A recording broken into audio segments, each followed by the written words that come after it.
Welcome back, everyone, to the Chaos Ball Podcast. Thanks for tapping in again. A little bit of a different type of episode today. Less formal. Very much less formal than the past couple episodes. I took a look at the offense and the pitching staff the last two episodes. A little over 3 hours for those combined, which I thoroughly enjoyed delving into all the stats and numbers. But today, I'm sitting on my couch, and for circumstances somewhat out of my control, I'm recording this podcast during World Series Game 2. Tommy Edman just hit a home run. It's 1-0, Dodgers. And I'm going to just watch this while I record because I want to, and I don't have as much to focus on Mariners-wise in this episode. Should likely be a shorter one. I'm just going to take a look at the arbitration cases for this team heading into November and just kind of figure out what I would do, what I think the team's going to do, because they have a lot of arbitration arms from the bullpen up for their first or second arbs right now, and there's plenty of non-tender candidates. I think there's plenty to talk about here, and then also just go over what other guaranteed contracts they have. Thank you, MLB Trade Rumors, for this. I appreciate it. But how about Game 1? I mean, just to talk about World Series for a second. Good Lord, what a game. I feel like it was a perfect game of baseball. It had a little bit of offense. It had some dingers, which the Associated Press said that I can't say, but I'm still going to say it. I'm going to say dingers till I die. And it had extra innings. It had starters in relief. And then a walk-off grand slam at home in Game 1 of the World Series. You can't get much more than that. There were defensive errors. There was the really good base running. It turned into a strategic battle.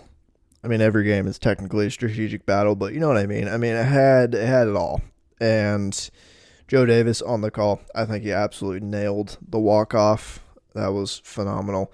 And really what was astounding is Judge and Ohtani, couldn't remember that guy's name for a second, didn't have a whole lot of impact on the game. Ohtani late in the game did help tie it up, right? He hit that double off Canely, and then advanced to third on an error from, I think they gave that an error on Glaber, and then came home with a sacrifice fly, right? But Judge didn't do anything, and other than that, Ohtani was somewhat, I mean, that's a silent day for Ohtani. The Yankees should be mad because they held Ohtani to not much, and yet they still lost in heartbreaking fashion. Stanton hit another home run. He's been insane this postseason. What I've gathered is, Aaron Judge, not built for the bright lights. Guy sucks. Can't hack it in the playoffs, clearly. And it's hard. It's going to be hard to top that game. I don't know how these next few games are going to top that. I hope this goes 7. I really do. But I hope the Dodgers win. I'm not mad about the Dodgers winning. I can't ever bring myself to root for the Yankees to win anything. And it's not, I mean, a lot of people were looking at this World Series worst possible matchup. Strong disagree for a lot of reasons. These are probably the two teams that are the richest. I mean, the Mets are there, but they don't have the brand value as the Yankees and the Dodgers. The two richest teams, two super well-run teams, and two of historically the best teams in baseball. Yankees probably the best, and the Dodgers, there's cases to be made for, obviously they're one of the best teams of all time.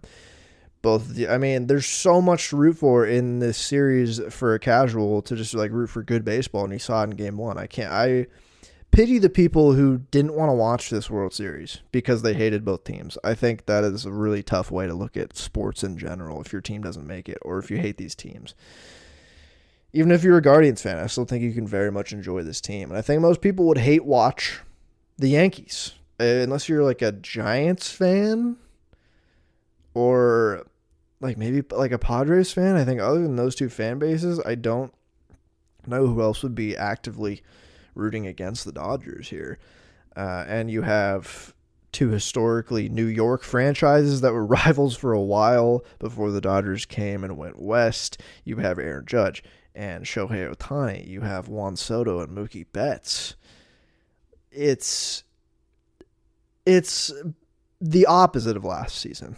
Like, last season is probably going to be one of the more forgetful World Series of all time, I'd say. Like, in my lifetime, at least in the 21st century, like, I'll say that. 21st century. Very forgettable. I think no one was really getting up for Rangers D-backs. It was an entertaining series, but game one already blew every game of that series out of the water, in my opinion. So and I think you need, for the Yankees and the Dodgers to a lesser extent, for them to continue being like the Death Star of baseball, the Yankees specifically, but for them to play the heel, like you want these big teams with illustrious histories to do. You want them to play the heel. It's really good for the sport. They need to win sometimes.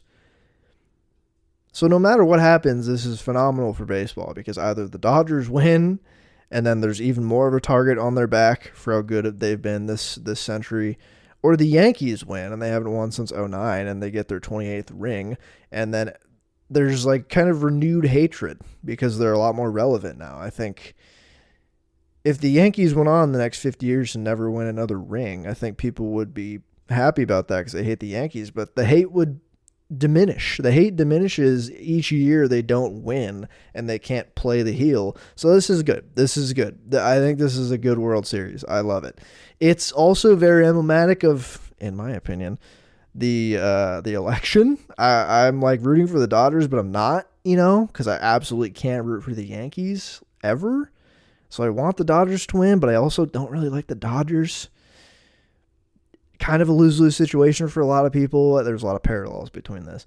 But between like Ohtani, I don't dislike Ohtani. I wish he came to the Mariners, but he didn't do anything on the Angels that I can be mad at. And I really love Mookie Betts. And so I wouldn't be super mad if the Dodgers won, is what I'm trying to say here. But Juan Soto's up against Yamamoto right now, and he's setting Yamamoto up to go yard right here. Like, it's 2-2. He's fouled a couple off. Oh my God, he actually did. Oh, he did. He did. Into the bullpen and right. Oh my God. I knew it. Jeez, he's so good. Can you believe there were Mariners fans who thought overpaying for him would have been a bad idea this offseason to trade for him? Are you kidding? It makes me so immensely sad that the Mariners have already took themselves out of the race for his free agency. Like, I don't think anyone expected them to give him what he wants, and it's probably going to be like 14 years, $600 million, something of that nature. But I'd like them to at least be in on it. They bragged about not meeting with anyone last year at the winter meetings, and I don't know why did they do that? Why? Why do they ever speak, this organization? But wow, I can't believe that. And now you got Arson Judge up after Soto. Can he follow up with anything at the plate? He's really just looked terrible up there. God, Soto is so good. All right, before I get too distracted by the World Series and God, Judge is just flailing at curveballs, let's look at what this team is retaining for next season at the very least. The Mariners, that is, I should say. Long pause. So if you're not familiar with how this process works, non-tendering and arbitration, that is, and Aaron Judge, weak fly out to right field. Fraud alert. This process of non-tendering and or arbitration, a guy who comes up in the major leagues and then logs 3 years of service time is eligible for arbitration. Some guys are eligible for 4 years, but the vast majority are eligible for 3 years of arbitration. And then after that, they hit free agency. So I think Logan Gilbert is a Super 2 arbitration guy, which means he has an extra year. I don't want to get into what that means, but all you need to know is he's on his second year of arbitration, and he will have 4 years of arbitration. Some players just do. They're Super 2. Look it up. I don't care to explain it. And if a team decides they don't want to pay or even go to arbitration, a lot of teams do just extend guys for a year before arbitration even comes up, just to get it out of the way and not go to arbitration. I think there can be bad blood from arbitration, to be honest with you. Vast majority, I think it's fine. But sometimes a guy is like lined up to make a lot of money in arbitration and they're just frankly not worth it at all. So a team can select to just not do that and non-tender him. And then they become a free agent and can sign wherever they want for however long they want. And looking at this list here for Mariners arbitration, there's some obvious ones. And there's quite a few non-obvious ones. But of their guaranteed contracts next season, so this is not ARB, they have Julio, who has that big contract. They got Luis Castillo still through 2027 with a vesting 2028 option. JP Crawford still retained next year through 2026. Mitch Garver has a $12.5 million on the books next season, and then a buyout after next year of a club option. Victor Robles, his newly minted contract kicks in next year, and that's through 2026 with a 2027 club option. Dylan Moore has the last year of that little contract he signed, almost $4 million for next season. Then Andres Munoz has a $2.5 million contract through the end of next season with club options for the next 3 years. So that's a phenomenal looking contract just right now. So those are all the guys guaranteed to be back. Some of the arbitration is pretty guaranteed here, but then the two option decisions that are with this team right now, Mitch Haniger has a $15.5 million player option. No reason why he would turn that down at all. So I'm just assuming he's on the books for that heading into the free agency and trade part of this offseason. They're going to have to figure that out. And then Jorge Polanco has a club option for $12 million with a $750,000 buyout. I think they're probably going to deny this. I think there's totally reasons to accept it. I think, one, he was hurt all year and just got surgery, which is one way you can look at it. And then the other side of the coin there is he had a career worst year despite playing through injury, and now he's getting surgery on his knee, and there's just like an unknown of if he's ever going to come back and provide power like he used to, and like the Mariners probably expected him to this season. And then the obvious point of why I think they're going to not non-tender him, why they're just going to decline his option, is because it's $12 million. And to like most teams, if they think he's going to be above average next year, that's not terrible looking at the market where there's not going to be very many middle infielders available through free agency. Second baseman, at least, like you're not going to sign Willy Adames to play second base. And then through trade, there's Jonathan India probably is available. There's a couple other guys that could be available through trade for second base, but the market's pretty dry for second base at the moment. So that is the one reason why you could pick this up. It's opportunity cost. It's like, would you rather pay $12 million or take someone again off the scrap heap from free agency and hope they work out for less money? What I think they're just going to do is just play Ryan Bliss full-time starting second baseman next year. I'm not super against that if they address first and third base in meaningful ways. Because Ryan Bliss, I think, provides a decent floor. He looked pretty competent defensively. I think he's going to at least range better than injured Jorge Polanco did this year. Oh, my TV just cut out. What the hell? Dave Roberts was on my screen. Now it's black. What's going on? But if they address first and third base with meaningful offensive upgrades, hopefully, at least on paper, I'm fine with Ryan Bliss starting at second base. I think he can steal bases. He's really fast and plays solid defense. And if he's just like the 8 or 9 hole hitter, that's not a terrible option, especially on a friendly contract, which is league minimum. Ideally would give them more money to spend on the rest of the lineup and the team in general. So I think that is where I land with it. I'm not for or against keeping Polanco. I just don't think they're going to keep him at all, to be honest with you. So I think Mitch Haniger's on this team after these option deadlines, which I want to say are the same as the non-tender deadlines. And then Jorge Polanco, I think, will not be on the team. Maybe they decline it and try to re-sign him if they really do think he's going to be better than he was this year and his knee was really hampering him and they think he's going to make a full recovery and all that.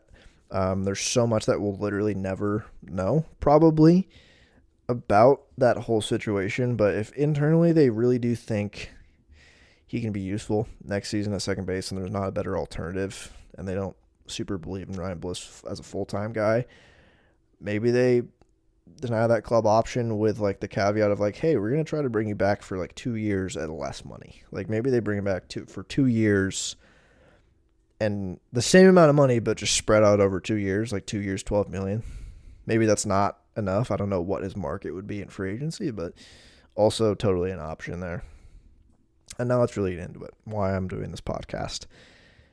The non-tenders, it's as juicy as this non-tendering type of situation they've had in years. I can't even remember a time when there's this many tough decisions and there's so many obvious ones. So let's just get the obvious ones out of the way and the ones with the most money. Let's just go most money down to start.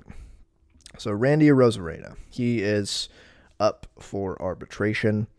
And this is his 3rd year of arbitration. He's also one of those guys who's going to get 4 years, which is pretty nice. A Super 2 arbitration guy. He made $8 million last year, and the Mariners probably paid what, $1 million of that, $1.5 million, $2 million, something like that, for the remainder of that year when they traded for him. And Teoscar Hernandez, 2-run dong shot off Carlos Rodon. I love it. I love to see Teoscar thriving. Oh, I'll say that too. I wouldn't mind a Dodgers World Series because Teoscar exists. So there's that. Wow, Rodon gave him a meatball right down the middle. Take it out to right center. Yeah, I don't think Teo out of the Seattle batter's eye purgatory is going to miss that one, and he did not. 3-1. Dodgers over the Yankees in the bottom of the 3rd right now. Back to Randy Arozarena. He is going to make $11.5 million next year, which is the estimate. I'm going to say these all kind of in absolutes. It's according to MLB trade rumors. They actually think 11.7 is going to be Randy. I think I saw him earlier jotted down. I think it must have been Spotrac for 11.5. But 3rd year of ARB, either if that's your last or your second to last, if you are even close to an all-star caliber player or a very much all-star caliber player like Randy, this is when that money takes a pretty big jump. And that's a good amount of money, but still not. That's still like a really good deal for Randy Arozarena. So $11.7 million. For him, Logan Gilbert is in his 2nd arbitration year of 4. He was on a $4 million contract this year. After the year he's had, MLB trade rumors thinks he's going to make 8.1 through arbitration, which is a healthy estimate. Definitely deserving of that. And then 2 guys who are hitting ARB for the first time now, Cal Raleigh and George Kirby at 5.6 and 5.5 respectively. So Those are your most money. Oh, Freddie Freeman just went yard. Frederick. Oh my God, 4-1 Dodgers. Back to back. Dodger Stadium's going crazy. I live down here in Southern California, and the people the other night, I heard screams in my neighborhood around 10 seconds before Freddie hit that walk-off, so I knew something happened. Because my TV's a little behind. I don't watch cable. I do streaming through may or may not be legal ways, but I digress. I think the easy decision here, I think you just got a non-tender Logan and Randy, and that saves you almost $20 million. Easy savings. I think that'd be really good for all the owners and the ownership group. I think that puts a little bit of extra spending money in their pockets. Then I think you just kind of go with cheap alternatives to those. No, I'm just kidding. So those are all definites. Randy, Logan, Cal, and George, all of them 100% will go to arbitration or just agree to a contract prior and be on the team next year. That is not up for debate here. Those are the obvious decisions to go to ARB.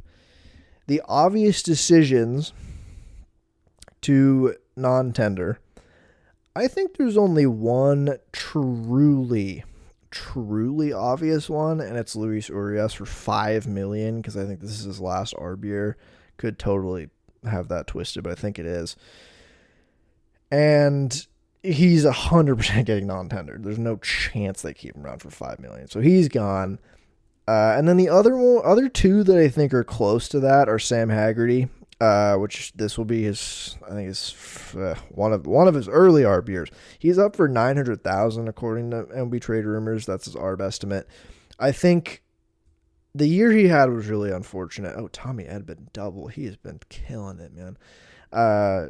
He's just had a tough year and then got hurt. So he wouldn't even start the year healthy next year. I think for that reason, they probably just non-tender. And maybe they bring him back on a minor league deal because maybe the org just likes him and wants to keep him around. Like, I think he's a useful player to have in AAA. I think Samad Taylor and him kind of serve the same purpose, and maybe it's redundant to have them both on the same roster. But if you think Haggerty's going to recover okay from his injury, like, he can play every position and he's fast. Like, that is still kind of a valuable piece to have. But I don't think they're going to want to go to arbitration with him. I think they'll probably non-tender him. And then Austin Voth, I think, is the other one. A solid year out of the pen, like a fine year. Very, very useful, definitely helpful for this team in the pen, like all season. He threw a lot of innings, and he's up for $2.2 million. This will be his last year of arbitration. I don't see the Seattle Mariners paying that or anything close to that for the production they got from him. And I think that is part of how you got to think about this as well, is just, I believe this org can find Austin Voth production from a guy either currently in the farm, like maybe just like Troy Taylor, like he's going to pitch a lot next season, or maybe they think they have more from some of their guys they have in the minors, or maybe they just sign a guy to the minimum off free agency, or like get a guy through the waiver wire and they think they can replace Voth's production with those guys. I don't disagree with them because they've shown they can do that. I think it's really hard to find a Andres Munoz, Matt Brash, Gregory Sand. Like, it's hard to find like a true 100% high leverage back of the bullpen guy. With a guy like Austin Voth, or even JT Chargois, who I'll talk about in a second, or Trent Thornton even, I'm pretty confident the Mariners can find a cheaper guy to do the same thing and be just as effective. This money is nothing to a serious baseball team. If they wanted to keep these guys on the team, I will say that. It's a couple $1 million each. But that is a lot to ask from the Seattle Mariners, who are broke. They are broke. So, got to factor that one in here. So I think they non-tender Voth, if I'm being honest. I think they non-tender Voth. 2.2 is just a lot to pay for what he gave them, you know. And then the other ones are just questionable. So you have the rest of the guys on here are Chargois, Thornton, Josh Rojas is an interesting one as well. And then Taylor Saucedo and Gabe Spire, your last two guys, the two lefties here. And it's I don't know. I don't know what the organization is going to do with these guys, to be honest with you. I think Rojas probably comes back. I think they keep Rojas on.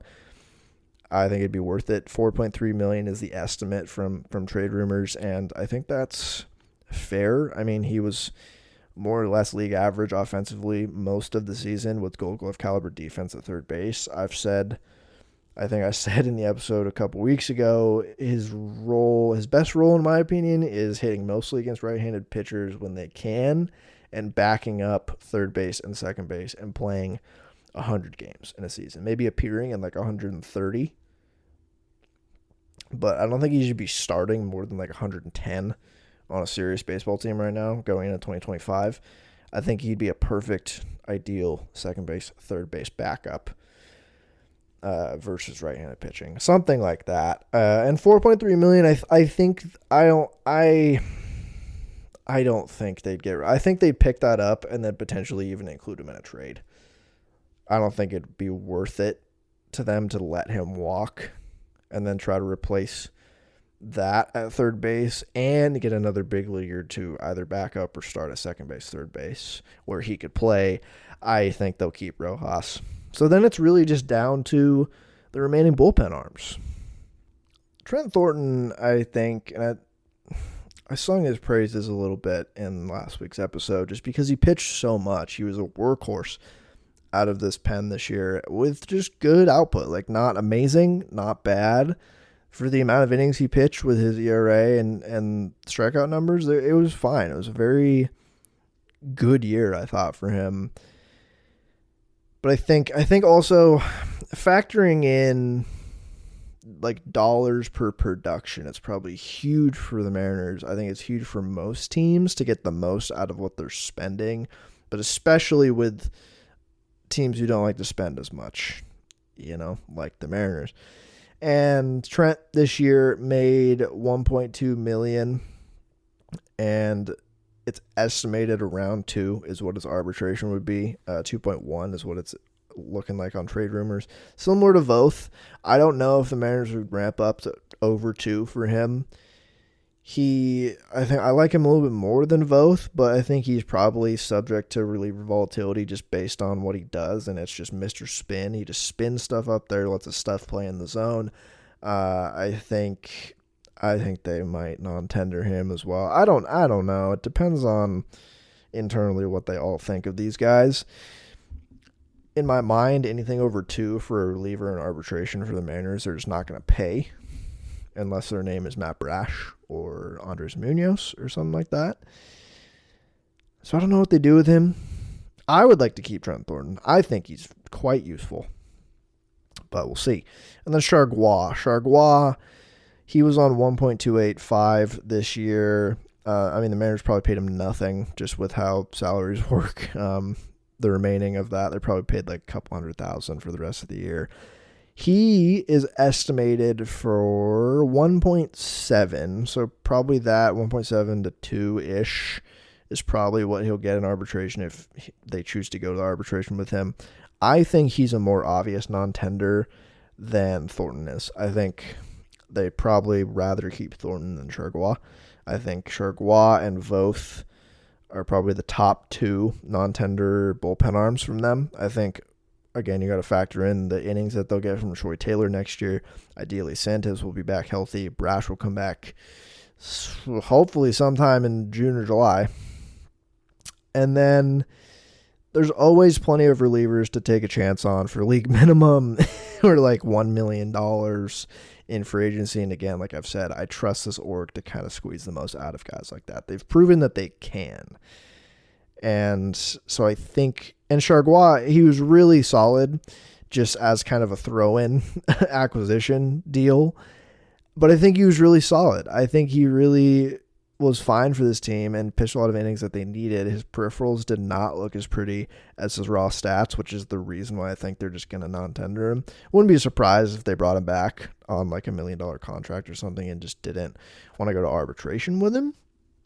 But I think that's the other one I would probably non-tender along with both for the right-handed arms of this pen. I think I'd keep Thornton for the price. That's me personally.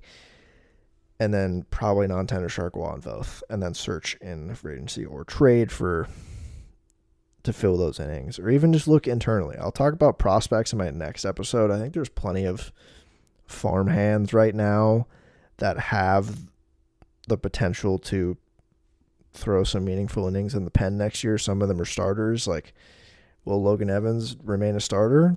Converting him to a reliever did not work, apparently, in Double-A this season at all. They bagged that idea shortly after they tried it. But a guy like Brandon Garcia or Michael Morales or Jimmy Joyce, are any of these guys going to go from higher volume minor league arms to lower volume major league bullpen pitchers? We'll see. We'll see. Could happen. And then the two lefties. Those are the only ones left here. So Saucedo and Spire, both up for ARB for the first time. Saucedo is looking at roughly $1 million, and Spire is looking at basically the same thing. Trade rumors has him at $900,000, but that go either way in arbitration. Spire just had a bad year. He was just hurt. I felt like he was never healthy because when he pitched, he looked terrible. His stuff didn't look too bad in my opinion. I haven't really looked at the stuff numbers, but the stuff when he pitched didn't look that bad. And the strikeouts were there, but the walks were way up. Like, he could not command anything he threw. I think he was probably pitching hurt the whole year when he wasn't on the IL. I think I'd hang on to Spire. I don't think I'd non-tender him. I think I would go to arbitration and give him, or just straight up say, hey, 1 year, $900,000 right now. Let's not go to arbitration. Let's lock in this offseason and get healthy. Because I think the stuff is still there. And what they got from him the previous year was so good. I want to believe there's still some of that in there. And for $900,000, like around $1 million, that's so cheap. That is so cheap. But I do think whichever one is not non-tendered, if they keep one, they're non-tendering the other one. So Saucedo, I think I'd non-tender him. It looks like he might be a little bit more expensive in arbitration, slightly. Maybe it's because he's been healthier and pitched more, and he's been pretty effective the past couple of years. Again, not an amazing relief pitcher, but a solid middle relief lefty arm, and he's funky. He serves that funk factor, and he's also like, I want him on the team. He's a really cool dude. Like he was live streaming when he was hurt this year, which was really fun. He's fun on social media. He's one of the younger guys. I really like him. I want him on the team just for that reason. But I think from a baseball standpoint, and I could be totally off base, I think I'd rather have Spire next year than Saucedo, and then go try and acquire a higher leverage lefty from someone. Maybe like Garrett Clevenger from the Rays, like someone like that. And there's plenty of that out there. Or maybe just even go through to free agency and see if you can get a better lefty out of the pen. That takes I think you need two lefties in the pen in this day and age, but that takes a little bit of the lefty onus off of Spire if they do hang on to him at all.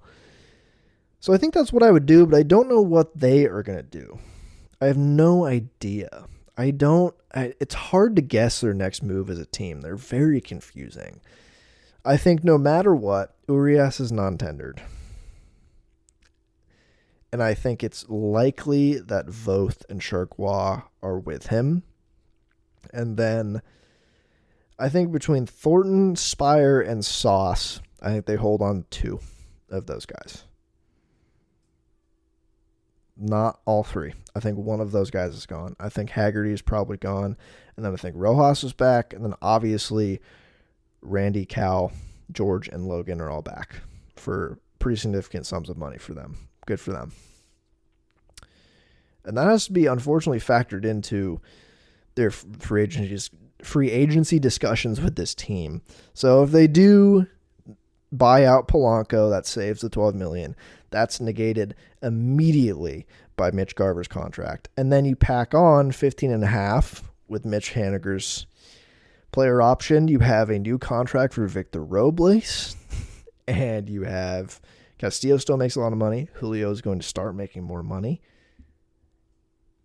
They're in a tough spot for them.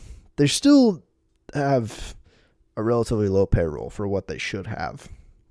But adding in those ARB numbers, that's automatically a bump in payroll, I think, no matter what they do this offseason. I don't know how in the world they could possibly get off of Mitch Haniger's contract. The only way I can see that happening is if they do make a trade for a first baseman, second baseman, third baseman, what have you, and just attach what they would have given up without Haniger and then just throw in a top 10 prospect with Haniger to a team that can afford it. Or maybe it just balances out salaries. Like you acquire a guy who's making roughly the same amount of money, throw in a prospect or two with Haniger. I don't know. I'm not confident that they can get rid of Mitch Haniger and get a competent player in return. Like, I'm really not. I don't think they can really do that. But that was a non-tendering experience from this episode. And then the free agents they lose is Jimmy Garcia and Justin Turner. I think they should bring back Justin Turner on a 1 year, whatever it is, $8 million, $9 million, $10 million, whatever it is, probably 10 or under. I think they bring him back. They should. Will they? I don't know. Carlos Santana was kind of a spiritual leader in 2022. And they didn't bring him back. And they missed the playoffs in 2023. It wasn't entirely about that. But I think for both fan service and clubhouse presence, this team clearly needed a Justin Turner type last season. I think there was a clear element missing from that locker room. And maybe that was partly a Scott Service problem. Maybe Dan Wilson will be better about like keeping the guys happy in the dugout and stuff. But guys like Carlos Santana and Justin Turner, even if they're not hitting, which Justin Turner absolutely did, but even if they're not, still can be so helpful. The amount of videos I saw of Justin Turner talking to Julio before games last season in September, that's got to be so helpful. That's got to be immensely helpful for a guy like Julio to have a 39-year-old guy who has been hitting well in Major League Baseball for almost as long as you've been alive. I think that's super helpful to have. So I think it's cheap. A 1 year, $9 million deal for a veteran like that, even if he's going to be 40, if you have to release him in the middle of the year because he's that bad at the plate or something, you're losing like nothing. You're losing just a little bit of money next year. There's no long-term aspects to it at all. It's kind of a no-brainer, but they don't do those well. They don't do the no-brainers well, this organization. So I don't know what they do with that. I think they should just re-sign him. And then just looking at early, I've been thinking about trades because out of free agency, simultaneously, I don't think they're going to be in on too many of them because why should we expect them to be? But also a lot of these bats don't excite me a whole lot. There's unfortunately like plenty of first and third basemen available through free agency, but none that I'm really super excited about. Paul Goldschmidt, he's 37 and had a career worst year. I'm kind of cooling on that. Pete Alonso too. The warning signs are there. I think it's a very risky signing. Free agency inherently is risky, but I think that's more risky than most. Like Anthony Rizzo is 35. Josh Bell is not good. Who else is available? Third base. Yeah, and then the other one, like Bregman, will probably make a good amount of money this year, but I also think there's plenty of warning signs that I saw this year from Bregman that don't make me encouraged for next year. I think his bat would play fine at T-Mobile. It's a little bit better for a guy like that than a lefty of the same makeup. But Bregman is made for the Crawford boxes. He's never had a ton of pop, but he is made to farm home runs from the Crawford boxes. He's still elite at not striking out. He still will get on base at a great clip. He will play great third base defense. I think that alone is enough for the Mariners to approach him with a contract. But I think there's plenty of reasons to not sign him. That being said, I even think an aging Paul Goldschmidt would be better at first base right now than what they have. Like I don't know what Tyler Locklear is.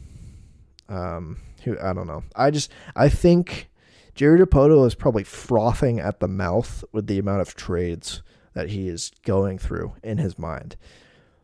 He hasn't had this much prospect trade capital since he's been with the Mariners. And I think he's going to use some of that this winter. I think they'd be dumb not to. The big question is, do they trade a starter? I'm in the camp that yes. As much as I love Logan Gilbert, I think trading him would make baseball sense. It would suck that they would have to do that. Because what they should do is give Juan Soto $1 billion for 20 years to play for the Mariners. They're not going to do that. They should. And if they're not going to do that, Logan or either of Wu or Miller or even Kirby, Castillo probably has the least value just because of his contract and his age. I think you could get something nice back for Logan Gilbert. The cogs are going through my head right now because Castillo might on paper have the worst value. He makes the most money. He is the oldest and aging. But maybe you just don't get a premier bat from that. Maybe you get a high paid bat that's still effective. That's kind of just like a swap for Castillo, who's also still an effective starter but aging. I don't know. Running a baseball team seems difficult, especially if you're not really allowed to spend a whole lot of money. Like Cody Bellinger will probably make a good amount of money, but I don't think the Mariners are going to be able to pay him because I think he's going to get paid as a center fielder, and the Mariners don't need that. The Mariners would want him as a first baseman, but he's going to want to get paid as a center fielder, and I think he should get paid as a center fielder. But there are a lot of like first base, third base trades that could happen. The Cardinals just said they're open to trading Arenado this offseason.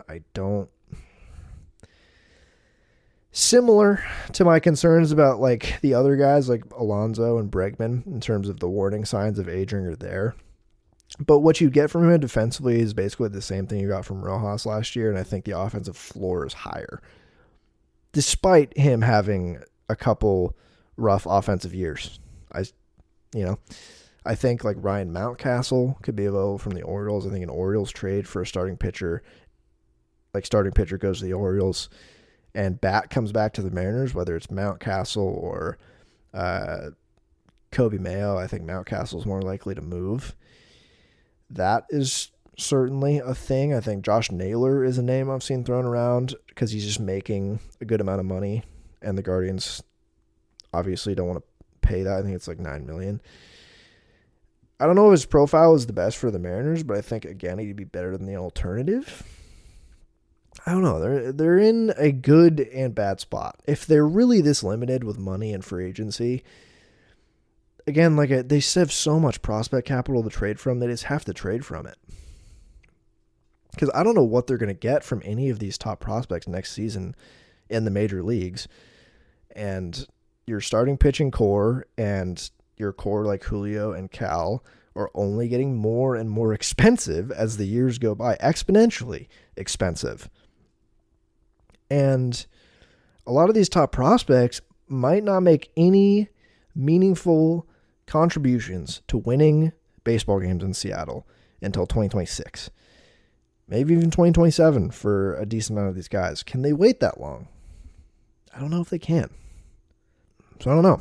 I don't know what they do, but I'm wrapping this one up now. That was the the tenderizing episode.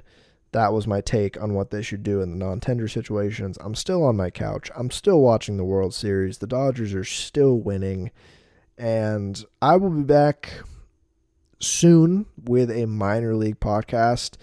I'm not going to do a minor league team of the year like I've done the past couple of years. I'm just going to do something different. I'm going to do just kind of a down on the farm overview, health check of what the farm's looking like, and then who we could see next year, who we're likely to see, who we probably shouldn't see next year, and just talk a little bit about who I like, who I don't like on the farm, with the obvious caveat that some of those guys could be on a different team come the start of 2025. So we'll see. And then the non-tender deadline is when is that pesky deadline? November 17th, 2024. Yeah, so it's a Friday. So that is when we'll know for sure who is non-tendered and who is going to arbitration. I will revisit what I talked about here when that deadline passes just to see what they end up doing, and that's going to give us more of an idea of the shape of the offseason for this team. But I know we'll probably be a little disappointed with the amount of spending. That's a given. And the questions I asked in this episode will hopefully be addressed in the offseason, but we'll see. Either way, next podcast, unless something huge happens with this team, next podcast, we'll be down on the farm check-in, and then we'll go from there into the offseason. But I appreciate you listening to this somewhat unorthodox episode of the Chaos Ball podcast while I give you some live updates of a game you already know the outcome to, because this doesn't come out until tomorrow, Sunday for you. So I hope the Dodgers end up winning this game, but we'll see. Either way, I'm not going to say go Dodgers to end this episode. I'm going to say go Mariners. Go arbitration the hell out of some of these players. Get these guys paid. Thank you for listening. Hope you have a great rest of your week. Goodbye.